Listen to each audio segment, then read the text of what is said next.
Hey, it's me, Vicky Marie. Good morning, good afternoon, or good evening, depending on where you are in this crazy world we're living in. So I've got so much to talk to you about this morning, so many things to catch up on. You know, work and life keep getting in the way. There's just not enough hours in the day, and many times, you know, I want to come on and do a live, and I just don't have the time.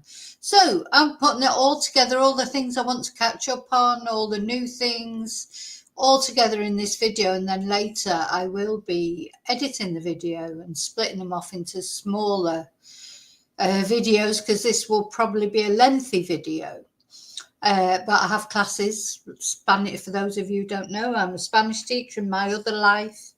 And yeah, I've got classes later, so I can't go on indefinitely, unfortunately, because I like chatting to you all. And yeah, some, obviously there's always always negative news, but there are some positives, I think, in the news that I've got for you this morning. So first of all, thank you to everyone, all my subscribers, all my members, anyone who's liked, shared a video, sent me a super chat, bought me a Ko-fi. Those things really help support my channel. And those who've sent nice emails, left positive messages, all of you that care about the people we talk about in these videos. So we develop a relationship with them. One of the cases that I'm going to talk about today, Rachel Morin, you know, which is a trial that's just beginning. You know, we've been talking about Rachel for nearly 2 years, really. So we feel like we have a relationship with them. You know, also some of Rachel's family have been on the chat, etc. And, you know, you do feel like you know them, even though you don't know them, because we've talked about them for so long. We've, you know, not just in Rachel's case, but in other cases. So Rachel's case now is coming to a conclusion. The trial is just beginning.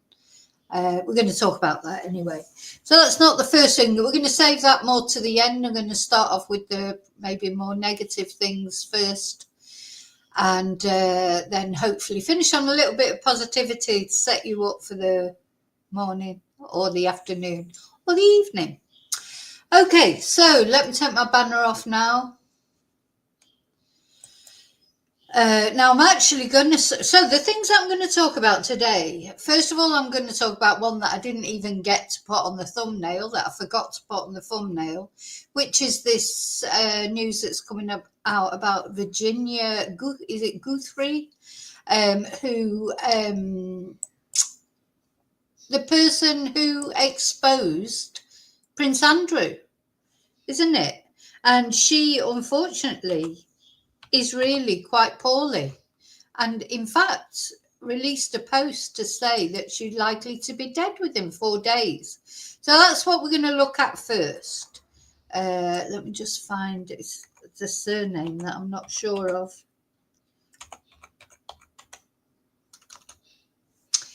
Yeah, Guthrie.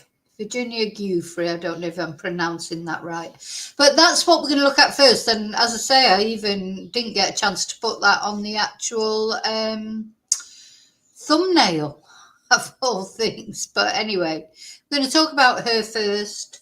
Then we're going to talk about this awful news about a young girl, I think she's 10 years old, who's fallen into the River Thames in the UK, and the search is going on for her. We're then going to talk about the fake Madeleine Mc Cann and her sidekick, Karen Sprague, who've appeared in courts. And then we're going to talk about Rachel Morin and the trial that's starting. And then finally, we're going to talk about Mick Phillpott, who, for those of you who don't know about him, actually killed 6 of his own children, and is in prison, and he's been attacked in prison. So we're going to finish on a positive note. Going to finish on a high, because it's nice to hear that he's been attacked in prison. I mean, we talk about a lot of evil people on this channel because it's a channel where we talk about true crime. And Mick Phillpott, I don't think I've ever actually done a deep dive on Mick Phillpott and what happened there, and I'm probably will be doing one. He's probably one of the most evil people ever. You know, you kill 6 of your own children because you wanted a bigger house. Anyway, I'll explain what happened later. So those are the things we're going to talk about. Very first of all, though, I want to say hello to all you who are watching at home, you lurkers. Hi to replay crew. And now I'm going to say hi to those who are brave enough to venture into the chat. Good morning, Tracy. I think it is morning for you, isn't it? Yeah.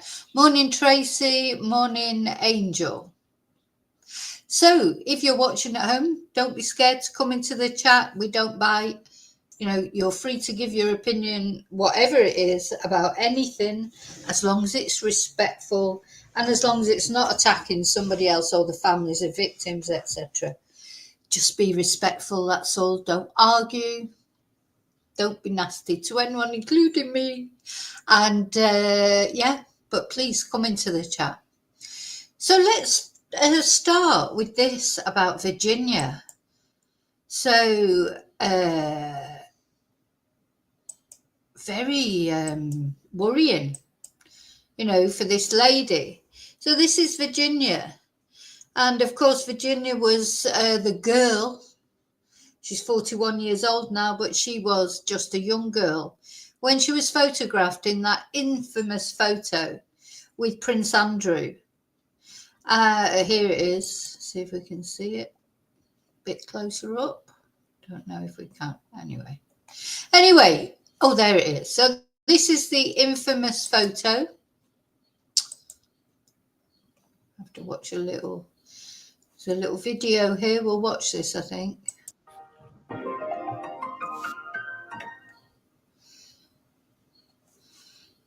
Yeah, so do you remember this photo with Ghislaine Maxwell in the background? You know, let's go. It's really only the photo I wanted to look at. And there was Andrew. And Virginia was 17 years old at the time. And it's her claims and this photographic evidence that she had that, you know, she had been sold in a way to Prince Andrew.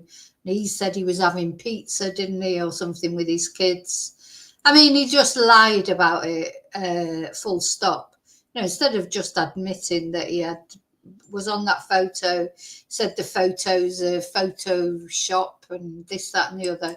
He came out with a whole load of old rubbish, didn't he, about it all, that nobody believed, and that was really. So she was significant in the fall from grace for Prince Andrew, and also for Epstein and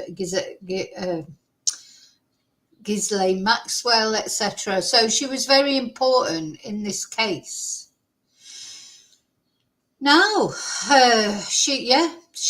but what's happened to her, apparently, and I don't know about you, but the first thing I thought was, who's done this to her? But she says that she has only days to live after a serious car accident. So she's released a photo of her in hospital. It's not on there. Why, I don't know.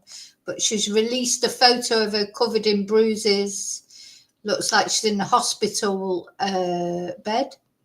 She's been living in Australia, and she said she had collided with a school bus. And I've got to say, first thing I thought of was, you know, who paid that bus driver? You know, I don't know if that's true, obviously, you know, allegedly. But it's funny, isn't it, that people that go against the royal family, sometimes they end up getting in these accidents. You know, like Princess Diana, etc. And it just makes you wonder, doesn't it? If, you know.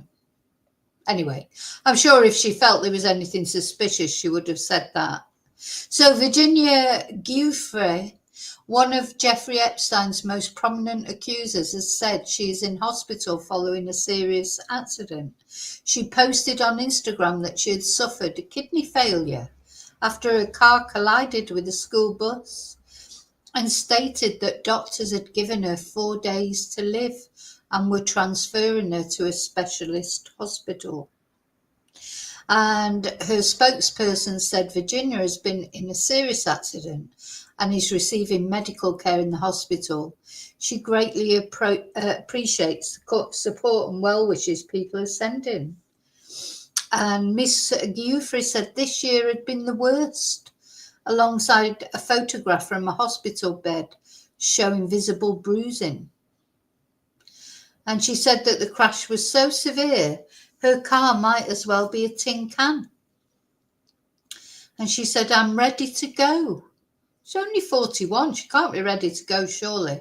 Just not until I see my babies one last time, she said, referring to her 3 children. So she'd been recently living with her children and her husband, Robert, in the suburb of North Perth, Australia. Though recent reports suggest the couple have split after 22 years of marriage. She was only 19 when she married this man. It remains unclear where and when the crash occurred, and both the Western Australia Police and ambulance services told the BBC they had no records of such an accident happening in recent weeks. So the police later specified they had located reports of a minor crash between a bus and a car on the 24th of March, but that no injuries had been reported as a result. It's very mysterious, isn't it? Do you think she's doing it for attention? Do you think if she's separate, sometimes people who separate from their partners do crazy things, like just to try and bring them back, to them, like make them worry about them? So Prince Andrew denied all claims. Now, what we must remember is Prince Andrew denied all the claims, but he reached an out-of-court settlement with her. So it makes, why did he do that? Do you reach an out-of-court settlement with someone who you haven't done anything to, And the settlement included a statement in which he expressed regret for his association with Epstein, but contained no admission of liability or apology. So yeah, it was very strange that he did that. Right, let's see if I can find this actual photo that she's released. See, I don't like these things, I don't know if you know, but on social media, there's quite a lot of people put on these end of life videos or videos of when they're ill or this, I just don't like that. But anyway, each to their own. But they pop up at you on, there it is. Trust the Daily Mail to have it on there. They pop up on social media, TikTok especially. Here's the photo. Ooh, it's jumping about, sorry. Yeah, so she looks quite sort of bashed up. God. Why does it keep doing this? Sorry. Look, it's taking me to TikTok now. For whatever reason I'm trying to... There you go. So, yeah, she looks like she's been in the wars, as my dad would have said, in the wars. This is the photo that she released. Let me just make sure you can see it okay. Yeah. And then, yeah. I mean, she's definitely, well, is she in a hospital bed? Presume she is. But who would release a photo like that? I mean, she's got a lot of bruises on there. This again was that photo. Prince Andrew with his arm round her, but he said he'd never met her. But then he settled out of court. So Lady Victoria Harvey, who dated the disgraced Prince Andrew in 1999, took to Instagram to claim karma had reached. Do you know what, bitch? She said if Virginia really does have days to live, then a complete confession is needed. Without evidence, the socialite wrote, I don't believe it though. The FBI are on her right now and arrest warrants are coming. She's conveniently dying to evade jail. I don't believe that at all. I think maybe what she's doing is trying to get her husband to rush to her side or whatever, if she's doing anything. I think it's time that Robert Guthrie, so apparently he has custody of their teenage children. Again, this is what this woman says. I don't know if that's true. I know he knows the truth of the fake photo and all her con jobs. She is the queen of the fake photo. However, her spokesperson said Virginia has been in a serious accident and is receiving medical care. Is this her with her husband? So what she's trying to say is, look at that karma. I mean, what a horrible thing. You know, even if it's true, I don't know. Well, I don't think for a minute she photoshopped that photo. But even if it was true, is that really necessary? What if she does die?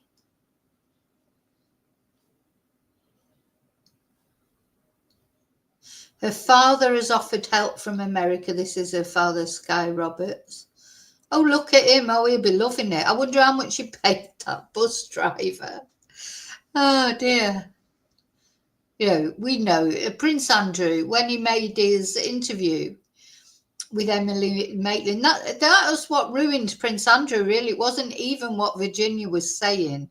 It's when he tried to do that interview and came over so false and such a liar that's when everybody started believing Virginia.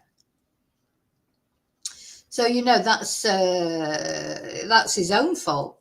It wasn't to do with Virginia. He was he was so blatantly lying. So she alleged she was trafficked for sex at age 16 after his associate and ex-lover Ghislaine Maxwell recruited her from her job as a locker room attendant at Donald Trump's Mar-a-Lago resort in Palm Beach, Florida. But they eventually received an undisclosed settlement over a defamation case in 2017. And then, of course, Mr. Epstein conveniently took his own life in the jail cell in 2019 while he was awaiting trial. Whereas Maxwell, Ghislaine Maxwell, she's been jailed for 20 years in 2022.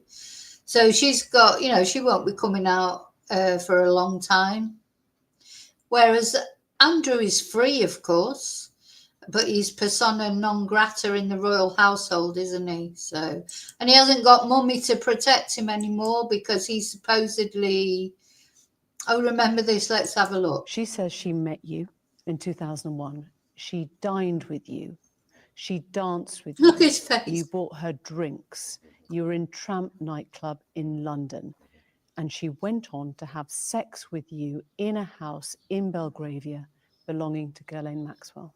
Didn't happen. Do you remember her? No.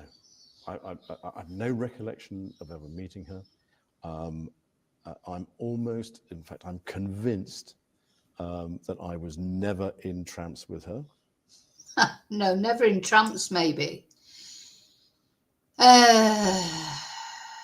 And this was the post she made on Instagram. This year has been the worst start to a new year, but I won't bore anyone with the details. Emotional reaction is like, until I see him actually getting to, face the music about any of this. I honestly feel like, more than likely somebody's going to get away with it, Anyway, these this year has been so, the worst start to a new year, but I won't bore anyone with the details. But I think it's important to note that when the school bus driver comes at you driving 110 kilometers, I hope he does end as up we having were to face slowing for a turn, everything that he's accused that of. no matter what your car is made of, it might as well be a tin can. I will say, kidney renal failure. They've outside given the me 4 courtroom, days to live. what I've already Transferring said me in to a legal specialist papers hospital in and urology. met I'm Virginia ready to go, Dupre just not in till I've seen my direct terms. babies.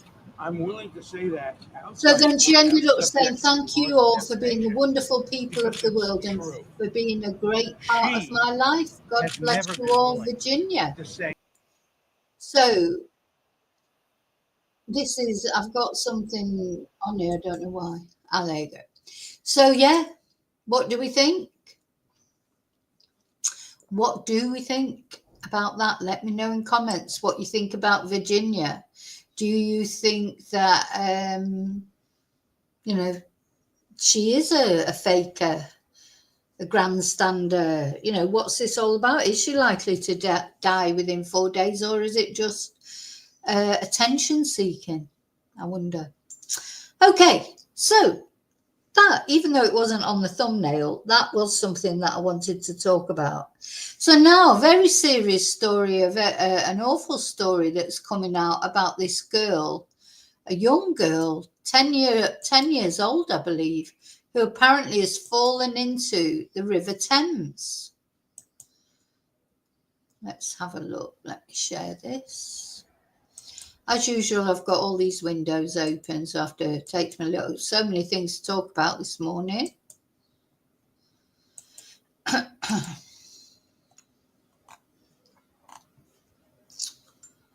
Gosh. So this newspaper is, I think, the North Woolwich, My London. So 11-year-old girl falls into the River Thames. So it's very strange because it says the girl was paddling in the Thames when she went missing, locals say. So this is in London, of course, in the UK, in the Thames River. An 11-year-old girl is still missing after falling into the Thames on Monday afternoon, March 31st. Helicopters, rescue boats, police boats were circling the Thames around Barge House Causeway, North Woolwich, where she entered the water while paddling. The fire brigade, paramedics and lifeboat crews have been stood down, but Met Police have not yet issued an update. So the search initially began at 1:15 p.m. So this was yesterday. The girl's next of kin have been told and are being supported as the incident continues.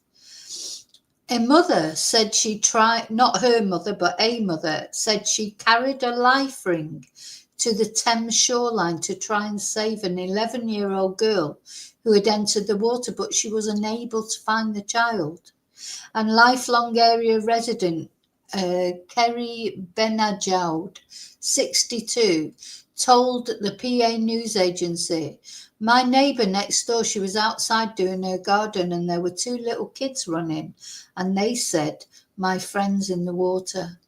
And the neighbour called Mrs. Benajoud, who then said she went to pick up a nearby life ring.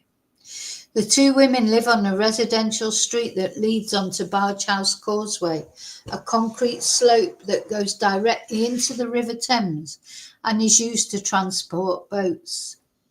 A man told Mrs. Benajoud that he had called the police, and she said, adding, but he said at the time he could see the girl's hands going down. So by the time I got down there with the ring, I couldn't find her. Bless.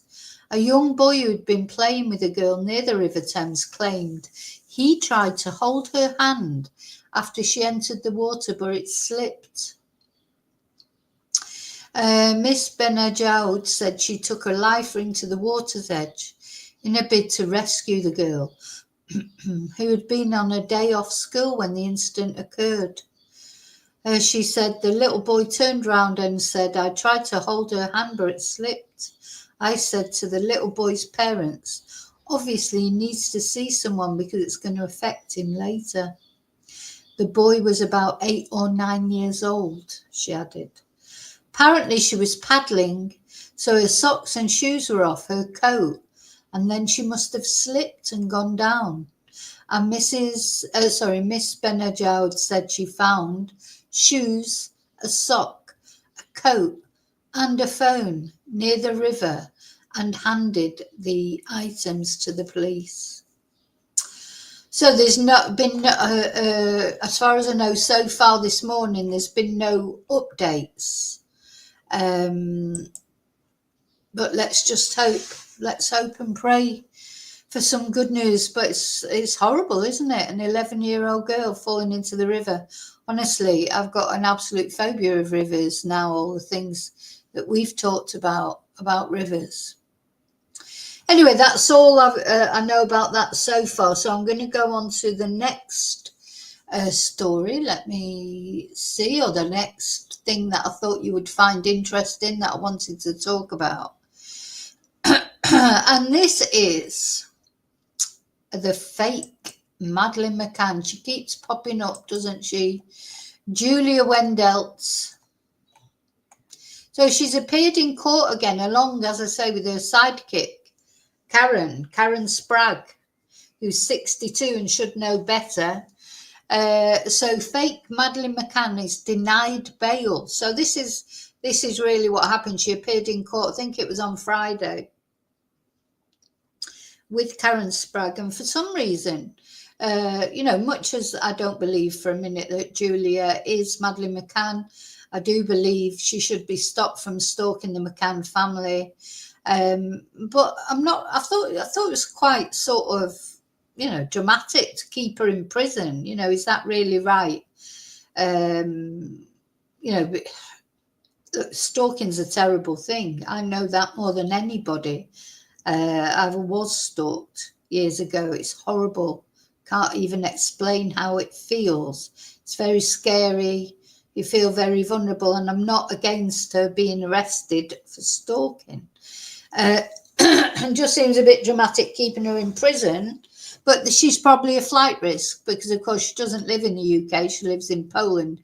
She's going all the way to the UK to do her stalking. She landed at Bristol Airport and was immediately arrested, along with Karen Sprague, who was then released, but since then she's been charged. But she is not being held in custody, maybe because she is a UK resident, I suppose. And they don't think that she's a flight risk, whereas Julia is a flight risk, of course. So Julia is charged or accused of, and charged with, I think, Kate, Jerry, Sean and Amelie. So not only Kate and Jerry, but the twins, between January the 3rd, 2024 and February the 15th this year. And there she is. Of course, she's all over social media. She's got her little fan base as well. She's got YouTubers who, just use her for clicks on their platforms. I feel for Julia. I think she's definitely got some mental health issues, but she's just got to pack it in. That's what I think. This part of me doesn't understand why the McCanns don't just do a DNA test. And just get it over with, but I think I know the answer to that, because they sort of want the mystery to continue, really, in a way. But I think you know what I think. My opinion, Jerry and Kate know exactly that Julia is not their daughter. They don't need to do a DNA test. But though the DNA tests that have been done so far do not prove that she is Madeleine. She's not Madeleine. She just isn't. And but anyway, there you go. There's people out there who think she is or she might be, and everyone's got their views. So a 23-year-old Polish national accused of stalking the family of Madeleine Mc Cann has been refused bail. So she's been refused bail. She made an unsuccessful 15-minute bail appeal through a lawyer acting on her behalf in an application at Leicester Crown Court on Friday. Now the judge has ruled that no details from the bail application can be reported, and trial is prepared for April the 22nd, and I think they're both going to be tried both her and Karen, very unfortunate name, but perhaps appropriate, Karen Sprague, they're going to be tried together, I think, or on the same day on April the 22nd. We're going to have a look at Karen now in a minute. So Wandel from Lubin in southwest Poland, and also known as Julia Wandelt, did not attend the hearing in prison, but is understood to have followed the proceedings via a prison video link. So this is previous artist impressions of her. So yeah, she's accused of stalking Kate, Jerry, Sean and Amelie between January the 3rd, 2024 and February the 15th, 2025. And she's alleged to have attended the family home in Leicestershire on May the 2nd and December the 7th last year. Oh, so they're living in Leicestershire now. So, or maybe they always were, I don't know. But I don't know where they live. I don't want to know where they live. She should not go to their home because people should feel safe in their home. So she's also accused of sending a letter, calls, voicemails and WhatsApp messages to Kate and Jerry McCann and sending Amelie and Sean Instagram messages between January the 3rd and December 29th last year. So meanwhile, this 60-year-old woman was due to appear on Friday as well, charged as part of an investigation. So let's have a look at her. I think she's going ahead to trial, but as far as I know, she has not been remanded in custody. Now we're going to see on this video, she took a bag with her just in case. So she was obviously not sure whether she would be remanded in custody or not. And just one thing I want to say, have you seen the way she's dressed? I don't know, maybe I'm old-fashioned, though she's similar age to me. You go to court dressed like that in Crocs and a pink tracksuit. I mean, come on, you're going to court, woman. And there she is. I wonder if she's sorry now about the stalking. I just can't imagine what would possess someone to go to their house. Whatever you think about the McCanns, of course, they were wrong to leave 3 kids on their own. Whatever you think about what happened to Madeleine, why would you go to somebody? Look, she looks like she's in her pajamas. Looks like she's off to bed. Going to court. No, is it me? It's just, old-fashioned. Hang on. Maybe I'm just old-fashioned. But to me, you go to court, you dress, respectfully. God, these bloody things keep coming up. Hang on. Yeah, it just looks like she's, taking the dog for a walk or just about to go to bed or... don't know, when you're just at home, like watching Netflix. The state of it in the Crocs and everything.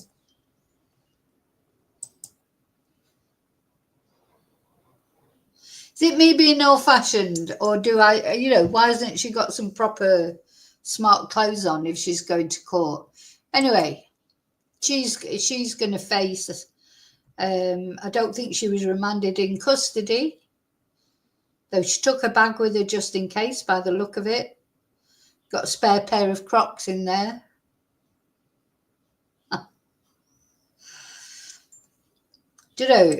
See, I can't feel sorry for these because the thing is they've courted attention. They want attention. They've stalked the McCanns. Now they're getting a little bit of taste of what it's like to get some negative attention. And again, whatever you think about the McCanns, don't think about the McCanns. They've certainly had a lot of unwarranted attention over the years. Madeleine is probably the most famous missing person case ever. Everybody knows about Madeleine McCann. Don't matter which part of the world you're in, people know about her. And the McCanns have sort of gone through that, and then they've got these fools, going round to their house. Wonder if she had her pajamas on then and her Crocs. Honestly, just to me, you don't appear in court like that. Anyway, but she's she's not like me, so, and I'm not like her, thank God. Looks like she couldn't be bothered getting ready. That's me when I'm walking the dogs, definitely. That's definitely me when I'm walking the dogs. So that was the other thing I wanted to tell you about, that's an ongoing story. 22nd of April will probably be when we get the next update. I think the thing is, Julie Wendell, she just went too far in the end, didn't she? She all this claiming she was Madeleine. And, to be fair to her, I think she was hung out to dry by YouTubers who've just, with this sort of figurative assault, just passing her around, like using her to tell her story, to get them clicks, etc., to get them views. And not really caring about Julia. If you really cared about Julia, you would say to her she needs to go and get some help. She is not Madeleine Mc Cann. She's pretended to be several different people. Madeleine Mc Cann wasn't the first one, but she's just gone with that because that's given her the most notoriety, hasn't it, than the others. So, hi, Daniel. Hi, Daniel. Oh, the world's mad, isn't it? It's just, there's a lot of serious things obviously happening, but things like this, you just think there are a lot of, it's just, you can never underestimate people and the things that they will do. And think, oh, no, because you wouldn't do it. You can't imagine why someone's done something. There are a lot of Fruit Loops out there, unfortunately. Okay. So what we're going to talk about now. So we're going to talk about Rachel Morin's trial now. So this, I think we're coming up to something a bit more positive, or hopefully will end up positively, with justice for Rachel. Now, Rachel's case, we have followed from the very beginning, really. Rachel disappeared, went missing, if you like, in August, not last year, but the year before, but was found the very next day. Let's put Rachel's picture up, actually. Put Rachel's picture up. Take that other thing down. So this is Rachel Morin. And Rachel's a mother of 5.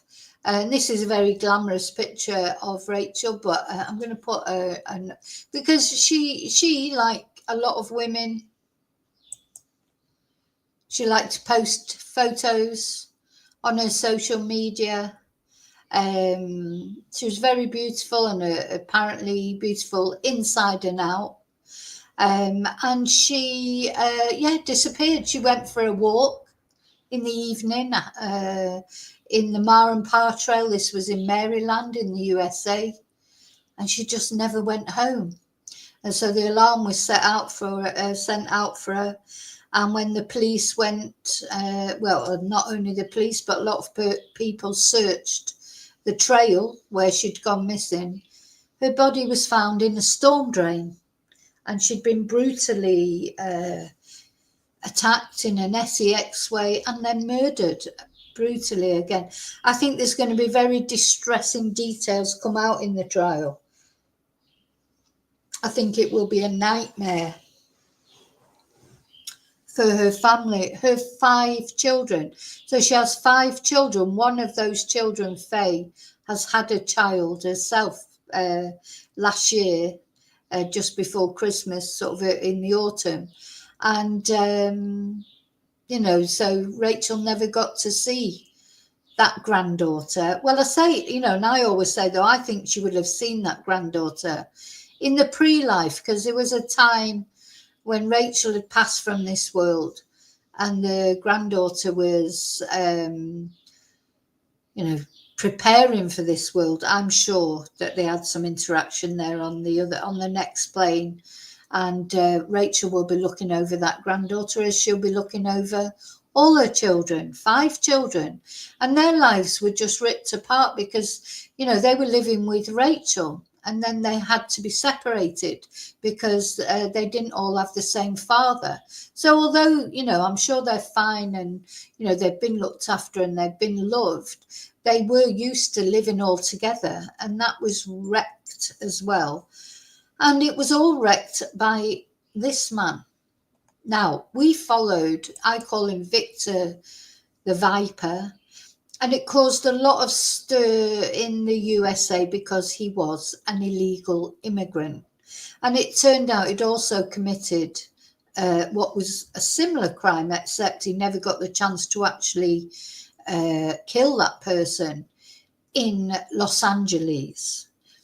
And that is how they caught Victor the Viper, because his DNA was linked from the attack where he left his cat behind in Los Angeles, and his DNA was linked to this incident in Maryland, which actually is right over the other side of the country. So that's when it became clear that this man had the wherewithal or the ability to travel massive distances right from one side of America to the other. And the other thing, he's from El Salvador. He's an illegal immigrant from El Salvador. Apparently, he tried 3 times to get over the border and failed. And on the final time, he tried again, but not legally. I mean, it's important to say he sneaked over the border. So it's unclear that it could have been stopped, if you like, unless they literally do put up a great big wall. So there's been a lot of talk about that. There've been a couple of high-profile cases involving illegal immigrants that have committed terrible crimes. Laken Riley, of course, we covered her perpetrator's trial. I can't even remember his name, and that's how it should be now, because he's received life imprisonment, though he is appealing it. And so these were high-profile cases that Donald Trump made a lot of, when it came to the elections, etc., that he was going to stop all this illegal immigration, etc. The other scandalizing thing about Victor the Viper is even in his, in his home country in El Salvador, he had already killed a woman. So this man was a fledgling serial killer, no doubt. So he'd killed a woman in his own country. He'd attacked a young girl, brutally attacked, and only that he was disturbed in the act that maybe that girl is still alive now. He'd done that in Los Angeles, and then he'd gone all the way over to Maryland, where it's thought that maybe he had some family or some acquaintances. I presume that'll all come out in the trial. There's a lot of questions about this case, a lot of mysteries that hopefully will come out in the trial. And did this to Rachel. Now, when they caught him, which was a long time after, he'd been free for a long time before he was finally caught in, I think it was Oklahoma, was it? Oklahoma. And he was working, he was working as a builder, construction worker type thing. I know his boss was absolutely scandalized, that this man had been working in his company. This man who'd killed 2 women, brutally attacked a young girl, and who knows what else he's done. Maybe he's done other things. Had gone to work there for him. It must be awful. Imagine them finding out that you'd been working alongside this absolute twonk. Let's put the picture of Rachel back up because it's much nicer to look at than him. Imagine finding out you've been working alongside this person. When the police, we watched the video of his arrest. It's loaded up on my channel somewhere. He was just sat in a bar having a drink. He's like like any normal person, like he didn't have a care in the world, like he wasn't a double murderer and a serial sex offender. It was terrible. But anyway, they tracked him down. And one of the ways that they tracked this Victor down was through genealogy, testing. So that will all come out in the trial. The way his DNA was traced, and then members of his family volunteered his clothing for further testing. And anyway, finally, he was caught. It was hallelujah. And now it's taken all this time he's put his trial off. He's tried to get the venue changed because he says he won't get a fair trial in Maryland. Well, he won't get what you might call a fair trial anyway, because this case is a national case, an international high-profile case. So people know about this case all over America. So if he's saying he won't get a fair trial in Maryland because people know about him, well, people know about him all over America. So, and as far as the family were concerned, they wanted it in Maryland. They don't want to have to travel to another state to go and listen to all these awful details. Now, one thing that surprised me is it's only 2 weeks it's planned to last, which it's not long, is it, for this? But I do think it's a bit of a slam dunk case. This guy, I don't know what the defence are going to come up with. I don't think he's got any defence whatsoever. What defence can he have? There's DNA linking him to there.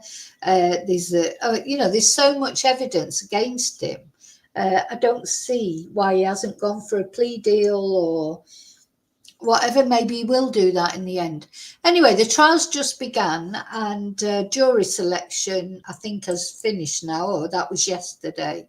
And today, let's have a look at this news report and we'll see what's going on today. Got to get some of these put down, these windows, while we're watching this. So yeah, trial starts. Oh, that's Matt. Oh, we might watch that in a minute as well. That's Matt is the father of Rachel's oldest child. We'll have a look at that. That has captured national attention, and today all eyes are once again on Harford County as the long-awaited trial begins for the man accused of raping and killing a Bel Air mother of 5. Olivia Danz joining us live from right outside the courthouse with a preview of today's pretrial hearing that's getting underway here as we speak. Olivia? Tom, the pretrial motions are expected to start momentarily just behind us here at the Circuit Courthouse in Bel Air. Most of the media outlets are still outside right now, so it doesn't appear that the pretrial motions have started yet. But again, they are scheduled for 9:30 this morning. Starting at around 5:30, we saw an increased police presence in this area. They also closed off the roads, and then concrete barriers have already been set up outside the perimeter of the courthouse ahead of this trial. Now, jury selection is set to start tomorrow, and then trial is tentatively scheduled right now for April 1st to the 16th. Rachel Morin's murder rocks the nation, and this week the spotlight will be back on Harford County as the trial for Victor Martinez Hernandez begins. Hernandez is accused of raping and murdering the Bel Air mother of 5 and stashing her body in a storm drain. So that's today that the trial starts officially. So this, where the police are riding here, this is the trail, the Morin trail, as a result of what happened to Rachel. I mean, it's a trail where people go walking, families. Rachel had walked there ever since she was a child, with her family, and then later on as an adult and with her kids. And, since then they have put security cameras up, etc. But of course it's too late for Rachel. But just terrible that it's thought that he laid in wait just off the path, and then either he lured Rachel off the path or he got hold of Rachel and dragged her off the path. Is not clear. Again, this will come out in the trial, I suppose. More than a year and a half ago, Morin went for a run on the Ma and Pa Trail, which is a popular path here in Harford County, but unfortunately, she never returned home. And according to those close to Morin, the prosecution is expected to call Morin's then boyfriend and 2 older daughters to the stand. They will be the first. Now, they made a great play of extraditing him back to Maryland. This is, he arrived on like a little plane. It reminded me of, if you've ever seen the film Silence of the Lambs, when Hannibal Lecter gets moved from one state to another. It just reminded me of that. They made a big show of it. Do you know what I mean? Of the plane coming in, landing, them taking him out of the plane, marching him off, because they'd looked for him for so long. And I think all the police, remember Sheriff Jeff, my sheriff, they felt this personally, this case, more than any other, I think, because they'd look, because Rachel could have been anybody's daughter, anybody's mother, anybody's sister, just, walking the trail like she'd done for years and years and years. And this man, literally snatched her, abused her, and then murdered her. And I think there's a lot of high feelings about it, and they take it personally. And you could see that. I don't know how he's been treated in prison. Badly, I hope. I can't help but hope that. But of course, he's a whinger. Do you know what I mean? He's one of them. He's all for his rights. His rights for this, his rights for that. He's got all these rights, according to him. But apparently, women don't have any rights, and not the right to walk freely and not feel terrified that somebody's going to do something terrible to them. Anyway, there he is. So his trial will start today. And I just can't wait to hear his sentence. I shouldn't say that. He's got to be found guilty first, but I just don't know what his defense are even going to come up with. First to testify, and they were some of the last people to speak to Morin when she was alive. I see this as an opportunity to stand up for Rachel, defend her, oh, here he is, Matthew. Stand up for themselves. So for them, I feel that it's extremely healing to be part of the process. As for Hernandez, he has a lot stacked against him, like DNA tying him to Morin's murder and a California home invasion and assault. The defense already fears there's a tainted jury pool. Their request for a change of venue, though, was denied by a judge back in January. Legal expert Europe C. Morgan was on Fox 45 News yesterday to weigh in on this case and the defense and prosecution's possible strategies. I think this is going to be a very emotional case. To hear the stories and the testimony of people who knew the victim so well, I think it's definitely going to play into that strategy. So again, we are still waiting for those pretrial motions to begin. They are scheduled to start momentarily at 9:30. And then the Ma and Pa Trail that I mentioned, that is where Rachel Morin was murdered. That's only about half a mile from where we're standing here outside of the courthouse. Ever since her murder, that trail has definitely increased security. It is now lined with security cameras covering almost every corner of. Yeah, so there's now security cameras everywhere on that trail. Anyway, I will be covering that as it goes along. Justice for Rachel. I think we're going to get justice for Rachel. Just can't wait to see him sentenced.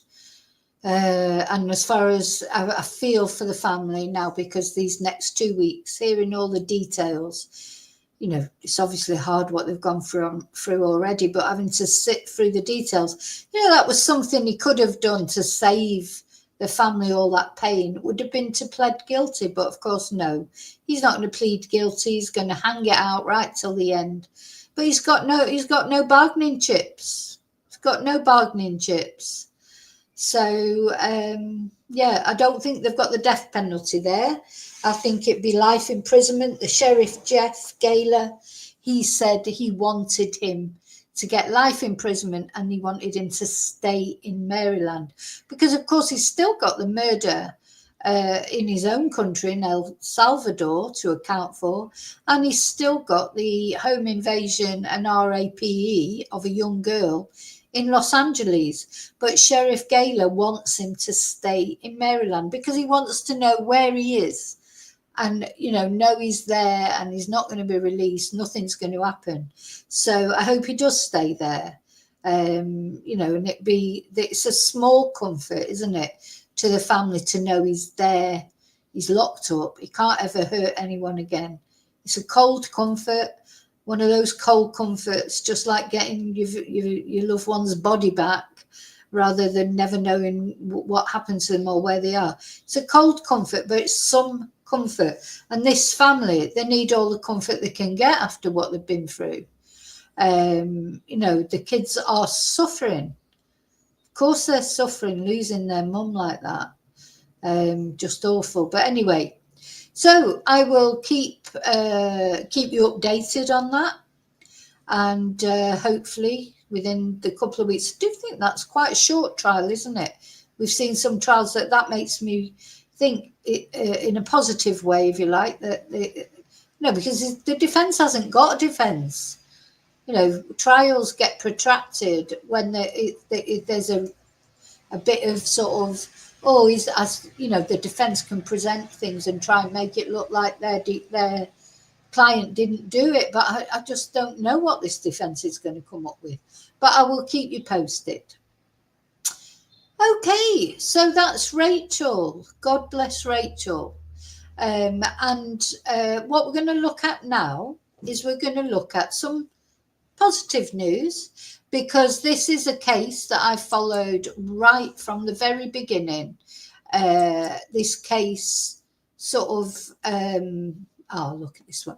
Yeah, this lady, though we didn't know who she was then, this is the facial reconstruction that was done of a body that was found in Chorlton Water Park. Now, this is in Manchester, in the UK, for people who don't know. And the reason why, right from the beginning, when I saw this case, I reported on it, apart from the fact it's an unidentified person, because originally there was no photo fit. There was just details of the clothing that had been found on a woman who'd been found in Chorlton Water Park. Now, I was born in Chorlton. I lived in Chorlton for maybe 19, 20 years and maybe more. And I used to walk there a lot where this woman was found.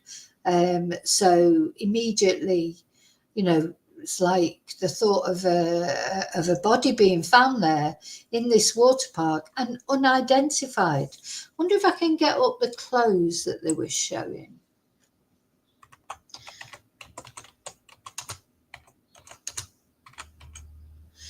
So first of all, the thing is, the only reason I'm looking for this, because they were distinctive clothes.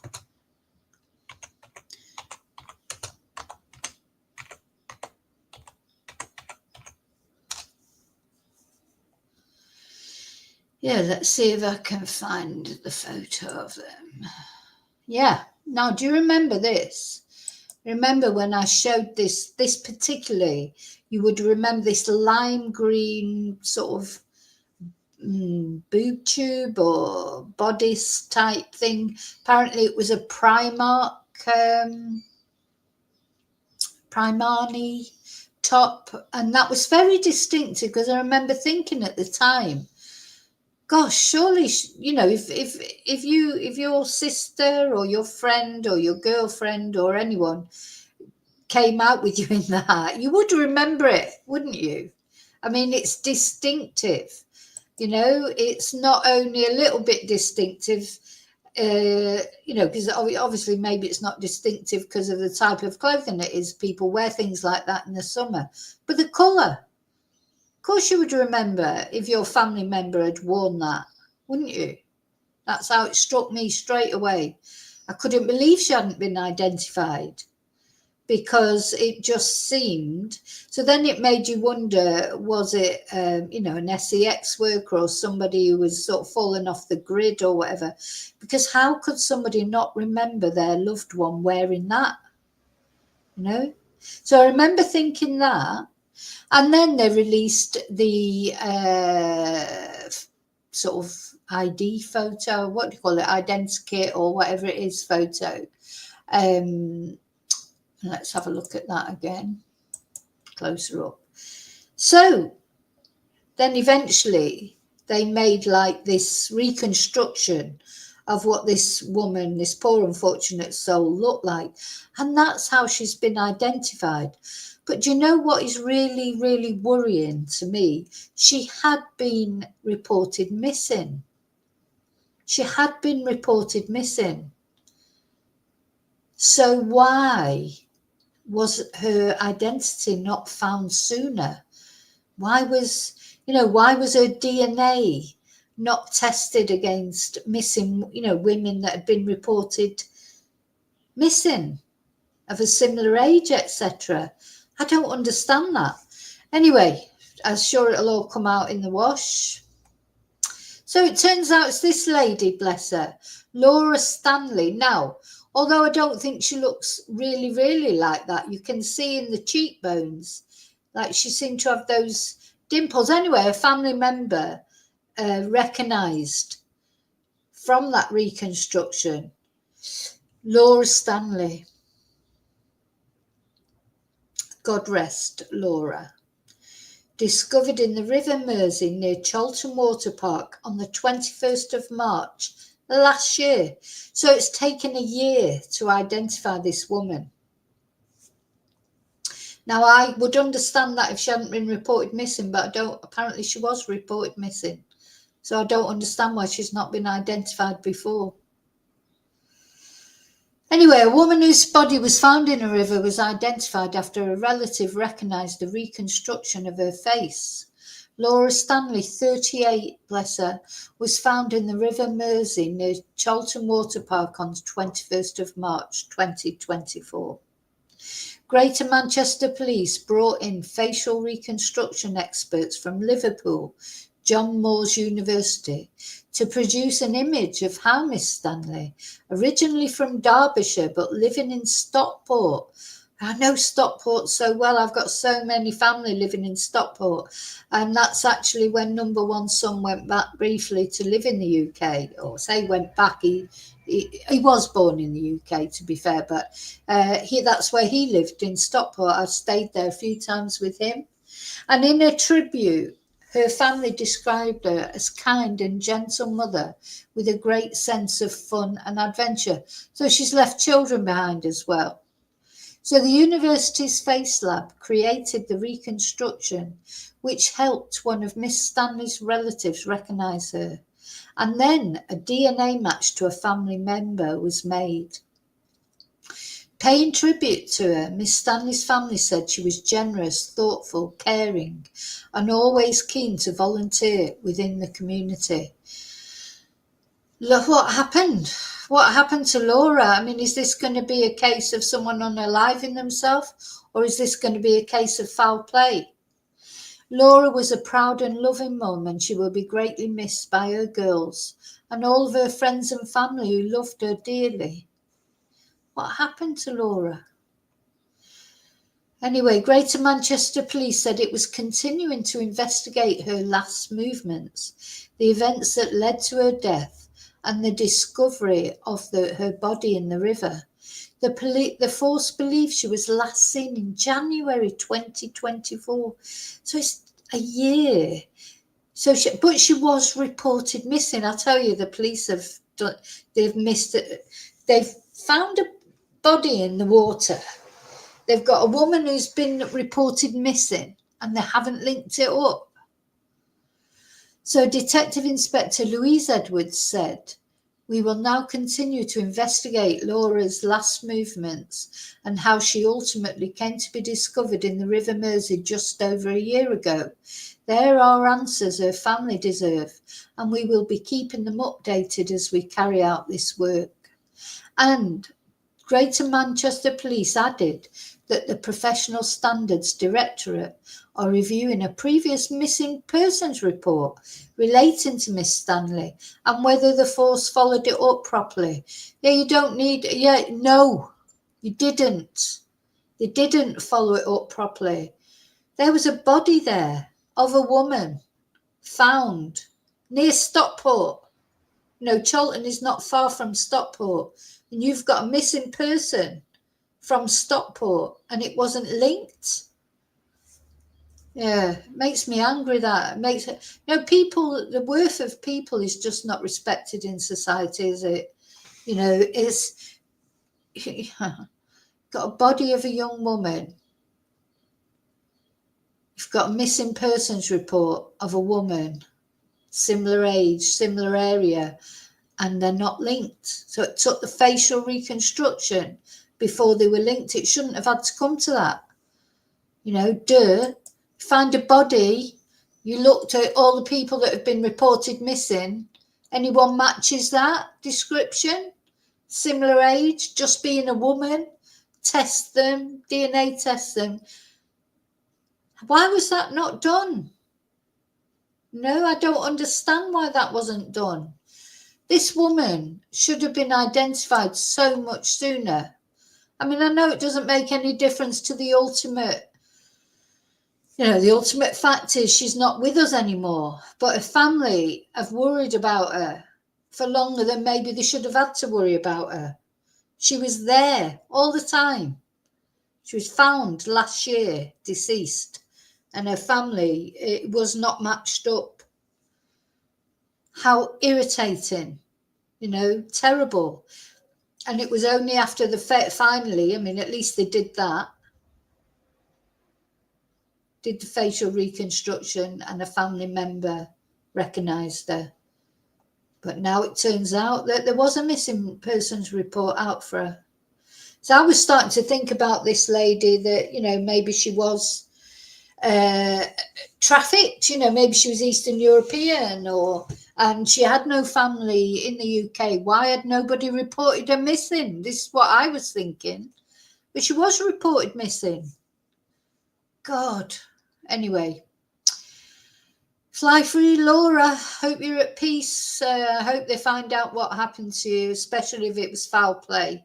You know, it's not clear at the moment what it was, but bless her. At least she has been identified. Her family know they'll be able to, you know, claim her remains, give her a proper send-off, say goodbye in a respectful manner, all those things. But I do think 100% that this woman should have been identified earlier, and the family could have been put out of their misery much earlier, I think. But anyway, nothing can be done now, just enough, I suppose, to know that they do know where she is now.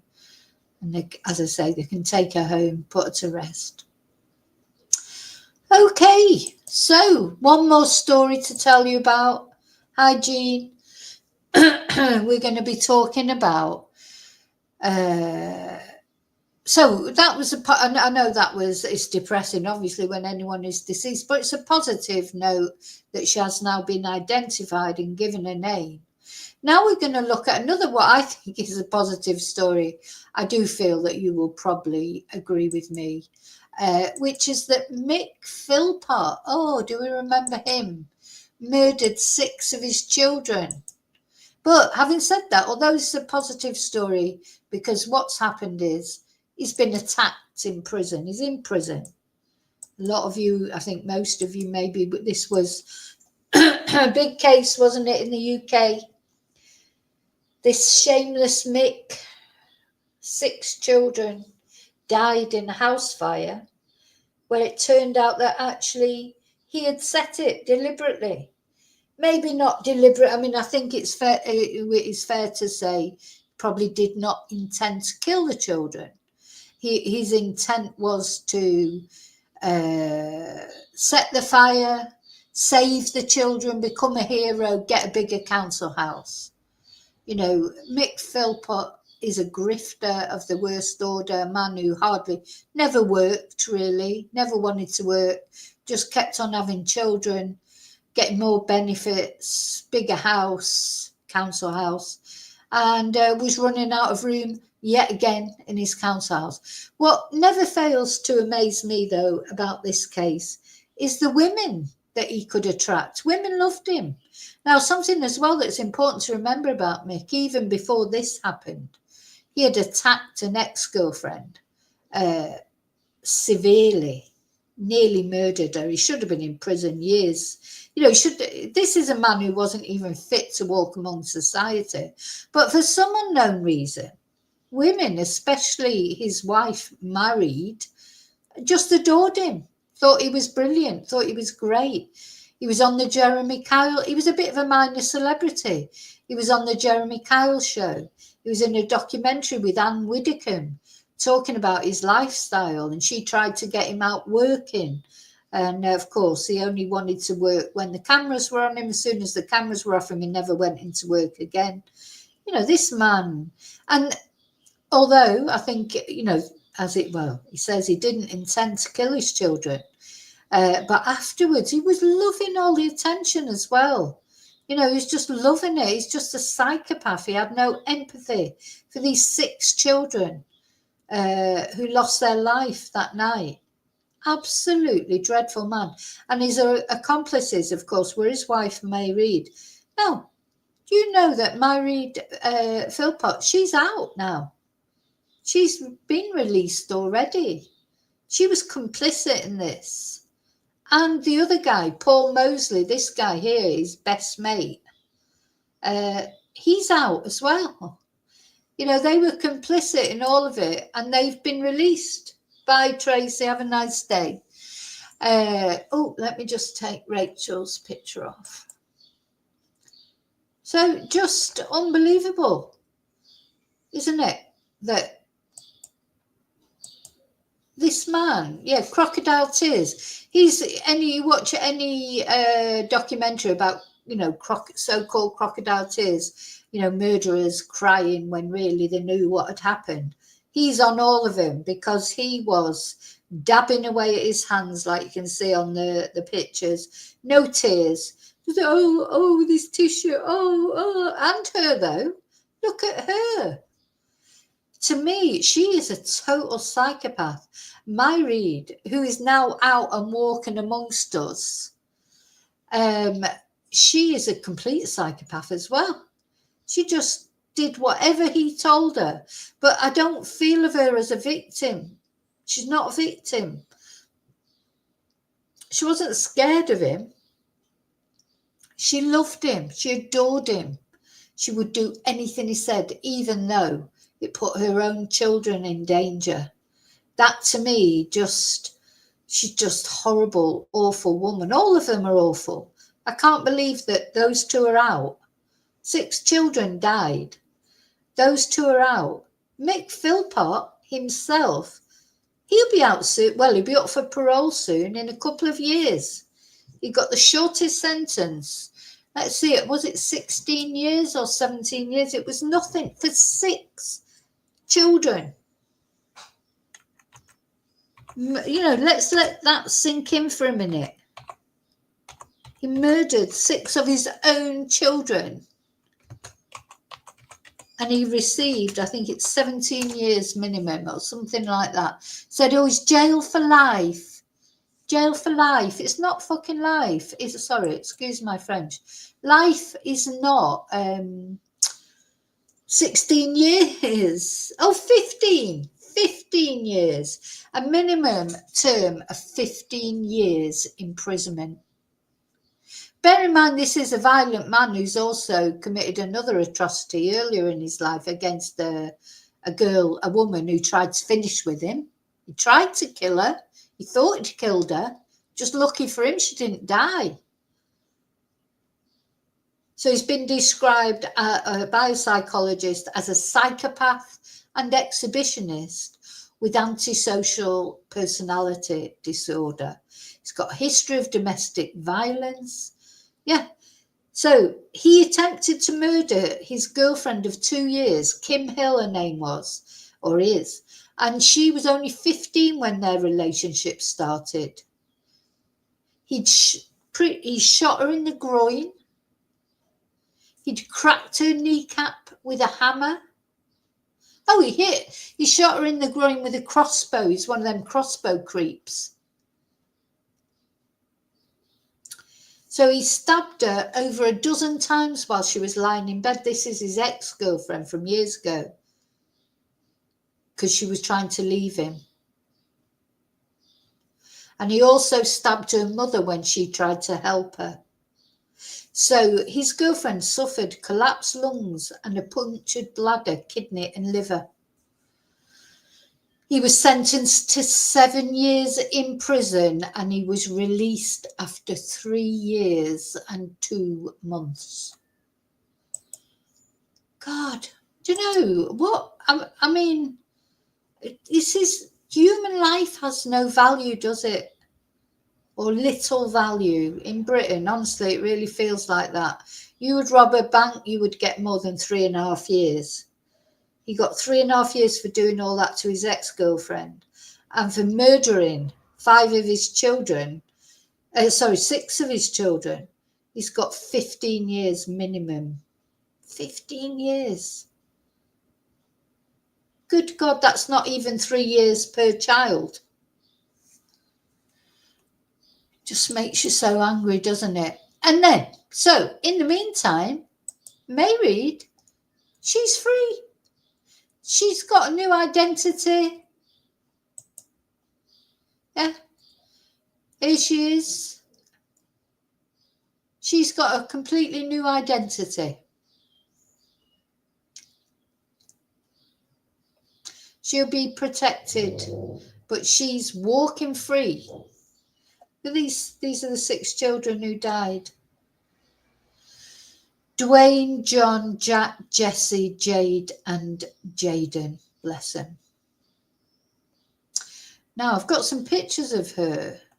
Yeah, she'll be given a new identity. She got a convoy to keep her safe as she was taken to a halfway house. No, she's like, just being cosseted. And the other guy, he's out as well. Right, where's those pictures I had of her? I had some photos of her when she was released.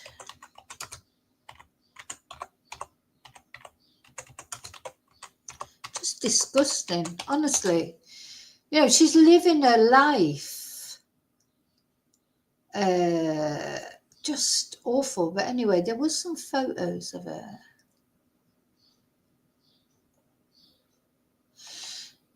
Oh, I can't find them now. I did have them.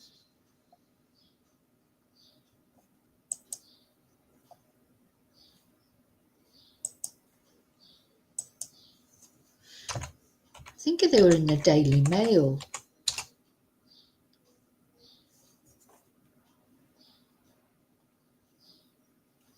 There it is. So, evil mother Mick Phillpott enjoys a shopping trip after being freed from prison less than halfway through 17-year jail term for killing her 6 children in a house fire. So why has she been released? She got a 17-year sentence.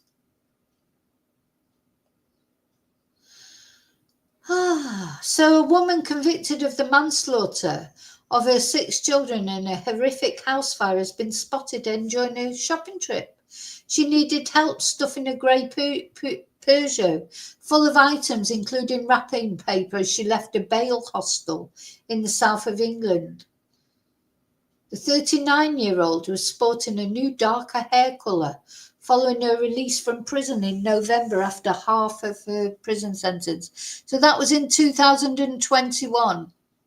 So she's still young. She's only, she don't look too clever, I'll say that. There you go, my reader. I don't think prison's really been very good for you. So she's dyed her hair black, but she's got the nice white roots. State of her.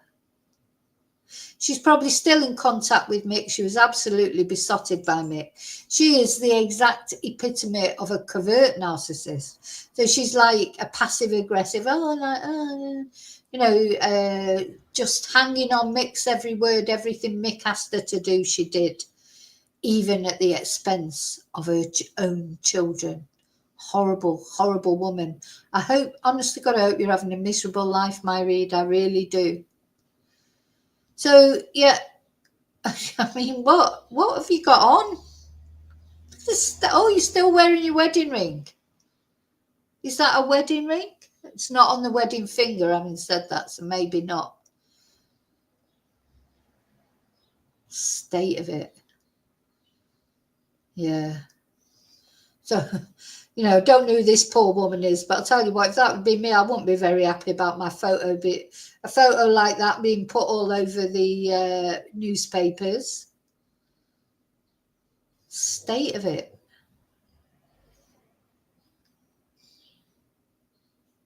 Yeah. Oh, you're going to have a nice Christmas. Oh, there you go. Oh, someone in a dressing gown there. I mean, they really know how to dress up, these people, don't they? They really know.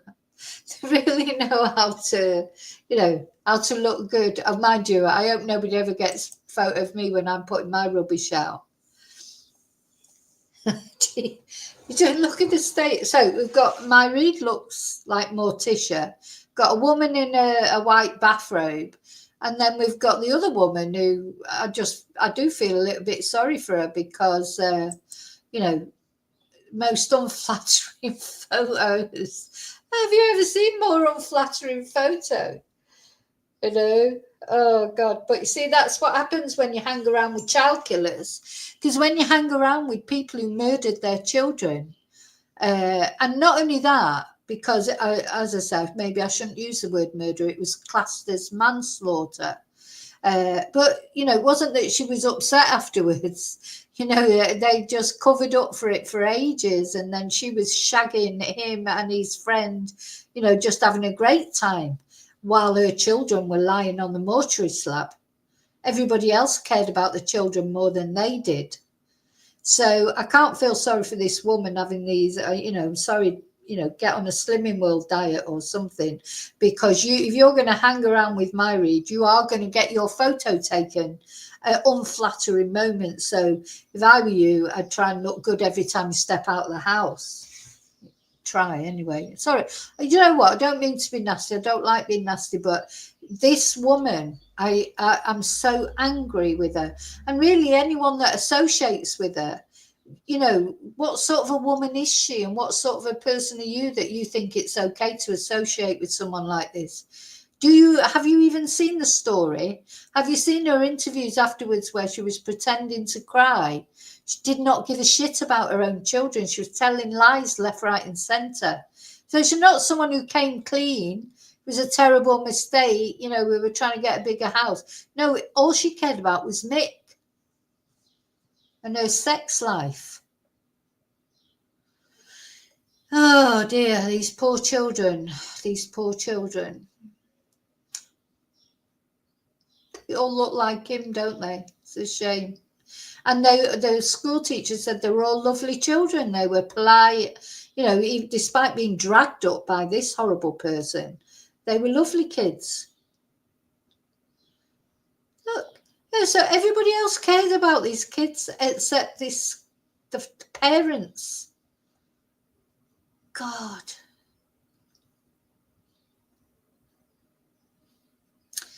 So a source told The Sun she's been eased back into life in the community. If she continues to comply with her probation requirement, she'll be able to slip back into life somewhere largely undetected. She's very much hoping for a fresh start. So she'll have had a new identity. She'll have been given somewhere to live, no doubt. Benefits sorted out. You know, there you go. That's your reward for murdering 6 children. That's what you get for murdering or killing 6 children. New identity, new house, benefits, you know, new friends. So my read was said to be delighted at being given her earliest possible release date. She was under curfew, 7 p.m. to 7 a.m. I mean, come on. Talk about shameless. State of it. There you go. Well, I just hope she has a miserable life. I really do. I don't believe she thinks about her children. She didn't think about them just after it happened, so she's not going to be thinking about them now.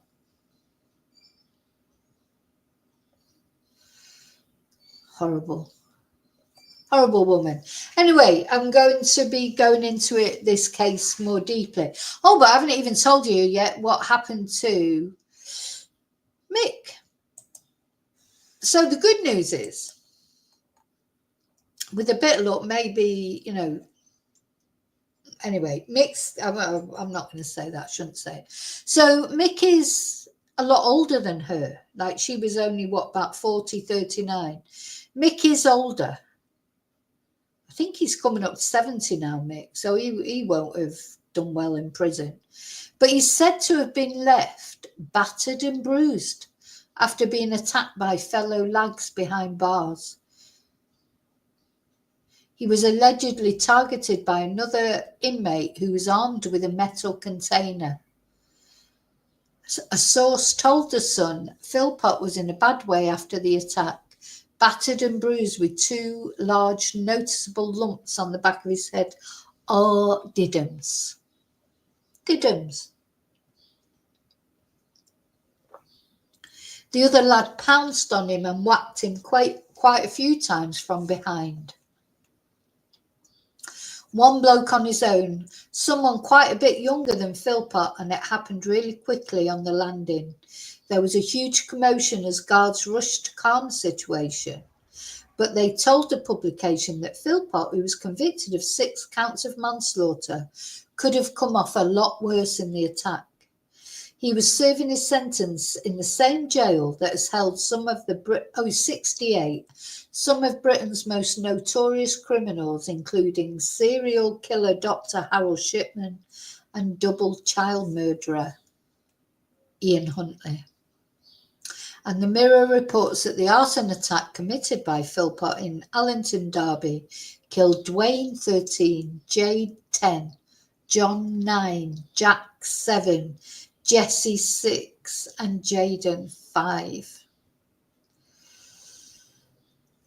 So, and of course, the other thing that they planned to do was frame his ex-partner, because at one point he had 2 women living in that house with him, with the other kids. Didn't he have about 15 kids in total? Don't know, I've lost count, but and she left him. He then tried to kill himself. Shame he didn't manage it. Which, you know, my read, then she tried to do herself in because she was upset that Mick cared about the other woman. Anyway, we're going to be going into all that in another video. But they planned to emerge as heroes after rescuing the children. And in the wake of the fire, the shameless Phillpotts held a press conference, appearing to break down in despair at their loss of their children. But police discovered it was all a sham, I think they mean there, when they bugged a hotel room and heard them admit their guilt. So he'll be eligible for parole in 2028. That's only 3 years away.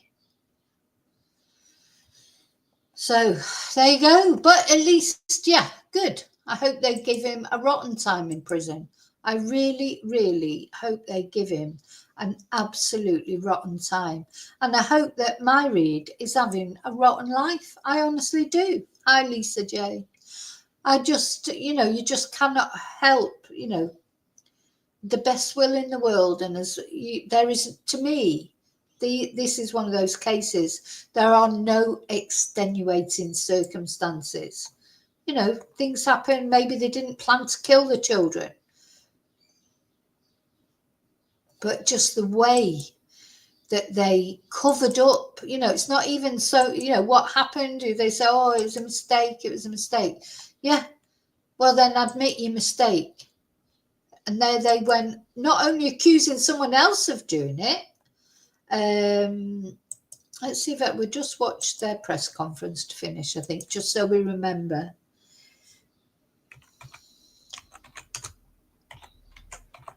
But I will be doing a deep dive on this. I mean, I remember it. I think we all remember it, don't we? This press conference. And if you didn't see it then, you've probably seen it since, because it's always held up as an example of crocodile tears, you know, in a press conference. You know, the police, they get people to go and make press conferences, don't they, in the hope that they'll give themselves away. Let's just watch this before we finish. First of all, I want to thank my 3 oldest children. Look at her. Because they helping us to cope with what's going on. And then there's a young lad called Daniel Stevenson who tried to get in the house, the same as myself, Joe across the road, and the Butler brothers. And of course, there's the 4 firemen. The state of police, the ambulances, the doctors, the nurses, literally. But she thinks just screwing her face up, no tears, holding the tissue up, is going to make it look as if she really cares. Everybody who tried to help save no our children, tears. we couldn't. No tears. Oh, yeah, tissue. Yeah, oh, yeah, just give me a minute. Oh. You have enough? We decided. I think either that same night, the night before, or the next night, she was having a gangbang with him and his friend. You know, so she wasn't that upset, really, was she? That through our son Dwayne, unfortunately the last one to pass away, that we're going to donate his organs to save another child, which is what we want. Because yeah, he's so good. If you save another child, that makes us happy. It takes a bit of the pain away. Oh, what heroes you are! What heroes you are! And donating we can't express our gratitude to everybody that's been concerned with the case, with what's been going on.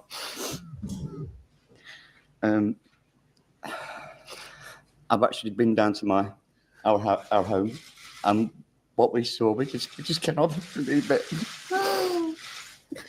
We grew up in a community that's had a lot of problems with violence and God knows what else. And to see this community to come together like they have, it's just too overwhelming. We've had people from you know, the people that helped to take those children out of that house who were dead, they were traumatized for life.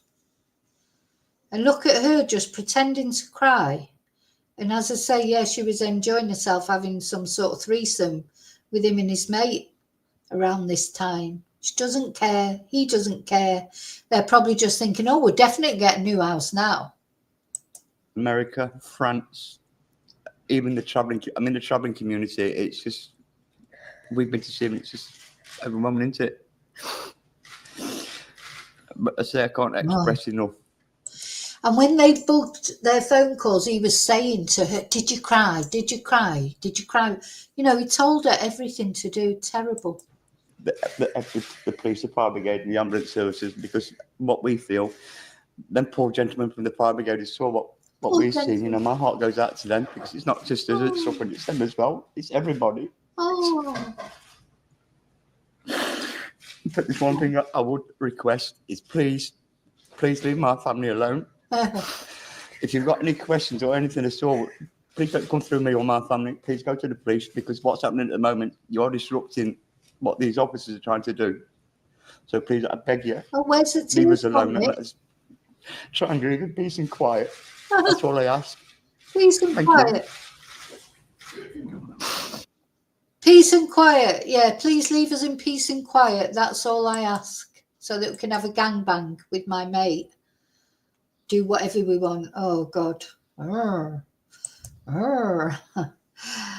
Okay. Hi, Annie. Oh, nearly finished now, Annie. You'll have to do your replay. Just finishing now, because I'm just off to work as well, Annie. So we'll be working together. So listen, thank you everyone for watching. Thank you for caring about all, you know, that's a lot that we've talked about. As I say, I am going to split this video probably later on. You know, we've talked about all these people, you know, a lot of people that we've talked about. I'm going to split this video later on into smaller videos because each of these things that I've talked about, they all deserve an individual video really, but I just didn't have time to, and I just thought, well, I'll do a live talk about all of them, but I will be covering Rachel Morin's trial as it goes on over these next 2 weeks. I mean, all of them I'll be giving updates, of course, and I will be doing a deep dive on the Phillpotts quite soon. And yeah, updates on the other cases as and when they come in. So thanks so much for watching. Take care of yourself. Remember to look after you, because you are the most important person. I'll see you really soon in the next video. And until then, may your God go with you. Bye. Oh, and by the way, please remember to like and subscribe, of course, if you're not already subscribed. Thank you. Bye.